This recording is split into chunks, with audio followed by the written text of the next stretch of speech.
सर्वच इथं व्यासपीठावरती बसलेले सन्माननीय नागरिक, खऱ्या अर्थाने मी प्रथमतः मांडवेकरांची मी दिलगिरी व्यक्त करतो की 10चा टाइम आपण दिला होता, परंतु पाठीमागे इंदापूर आणि बावीच्या अशाच कॉर्नर बैठक असल्यामुळे थोडा उशीर झाला, त्याबद्दल आपले सर्वांची मी दिलगिरी व्यक्त करतो। बोल ना मित्र, हे उद्याची निवडणूक ही आपल्या वाशी तालुक्याच्या अस्मितेची स्वाभिमानाची निवडणूक। या 5 वर्षामध्ये जी आमच्याकडून फार मोठी बोडचूक झाली, आम्हाला विश्वास होता की काहीतरी नवीन अध्याय किंवा नवीन पर्व काहीतरी विकासाचं चालू होईल, परंतु ती विकासाचं पर्व चालू झालं नाही। पण प्रत्येक गावामध्ये प्रत्येक घरामध्ये भांडणं लावायचं काम मात्र ह्या बाजाराने केलं। मग ते कुठल्याही माध्यमातून असू द्या, विकासाचा नुसता डोलारा मांडवा गावामध्ये किती कोटीचा निधी आला काय मला माहिती नाही हो, 100 कोटी झाला असेल। कागदावरच घे, सगळं कागदावरच आहे, ऍक्च्युअल बघायला गेलं तर काहीच नाही। आणि ही अशी परिस्थिती आता होत असताना आपण बघतोय की यांच्यापाशी कुठलंही ठोस असं कारण त्यांच्यापाशी राहिलेलं नाही। लोकांपुढे जाण्याचं मला वाटत नाही। मागच्या 2019 मध्ये तानाजी सावंत इथं आले होते तुम्हाला विनंती करायला, त्याच्यानंतर 5 वर्षांनी आलेले दिसतात मांडवेमध्ये, का अजून आलेच नाही? म्हणजे 5 वर्षांनी एकदा, म्हणजे सर्वसामान्य लोकांचे त्याला काही हित पाहिजे का? त्याला सर्वसामान्य लोकांची गरज आहे का? हे आपण सगळ्यांनी ओळखलं पाहिजे।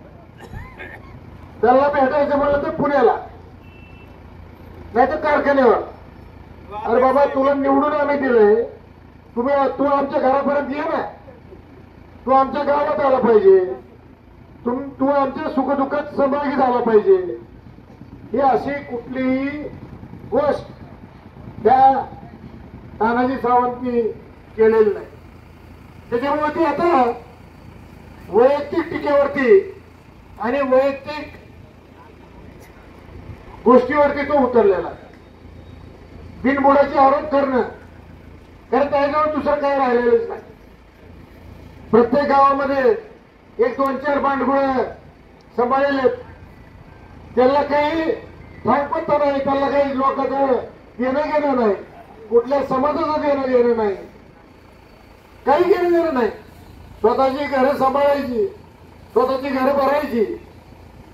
जसं तानाजी सावंतनी स्वतःचं घर भरलं मंत्रिपद आल्यानंतर, मंत्रिपद मिळायच्या आधी 2.5 वर्ष साधा मतदारसंघात सुद्धा फिरकला नाही, आणि मंत्रिपद मिळालं की स्वतःचं घर भरायचं चालू केलं। सर्वसामान्य जनतेकडे साफ दुर्लक्ष केलं। शेतकऱ्याचा प्रश्न असू द्या, सोयाबीनची वाट लागली, कांद्याची वाट लागली, ऊसाची वाट लागली, सर्व निराधार माझे जे गरीब लोक आहेत, आताच माझ्या ह्या निराधार आमच्या त्यांनी सांगितलं की 6-7 महिन्याला पगार नाही। म्हणजे अशी शोकांती का प्रत्येक गावामध्ये, प्रत्येक माणसामध्ये। मराठा आरक्षणाचा प्रश्न असू द्या, मराठ्याला खास झाली असं म्हणणारं हवे, म्हणजे अशा अनेक गोष्टी त्या गोष्टी घडलेल्या। त्याच्यामुळं आपल्याला कुठेतरी हे समजून घेणं गरजेचं आहे।